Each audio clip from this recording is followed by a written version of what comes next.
नांदेडमधून या क्षणाची मोठी बातमी आहे। दिल्लीत विद्यार्थ्यांवर झालेल्या लाठीचार्जच्या निषेधार्थ वंचित बहुजन आघाडीने पुकारलेल्या महाराष्ट्र बंदला नांदेडमध्ये जोरदार प्रतिसाद मिळताना दिसतोय। सकाळच्या सत्रात शहरातील दुकाने कडकडीत बंद आहेत। या बंदमध्ये वंचितसह ठाकरे सेना, राष्ट्रवादी शरद पवार गट, मनसे आणि विविध विद्यार्थी संघटनाही रस्त्यावर उतरल्यात।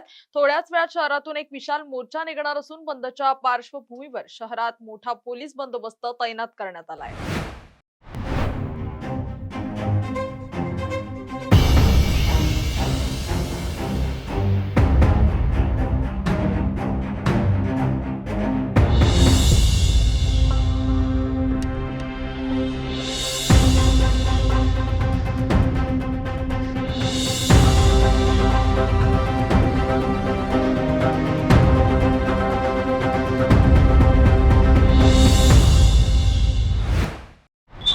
दिल्ली येथे सुरू असलेल्या आंदोलनादरम्यान पोलिसांनी लाठीचार्ज केला आणि या लाठीचार्जच्या निषेधार्थ आज वंचित बहुजन आघाडीकडून महाराष्ट्र बंदची हाक देण्यात आली आहे। आणि या बंदला अगदी सकाळपासूनच नांदेडमध्ये देखील व्यापाऱ्यांनी प्रतिसाद दिलाय। स्वतःचे आस्थापने बंद ठेवून व्यापाऱ्यांनी स्वयंस्फूर्तीने आस्थापने बंद ठेवून व्यापाऱ्यांनी या बंदला प्रतिसाद दिलाय आणि या बंदला समविचारी पक्षांनी देखील पाठिंबा दिलाय।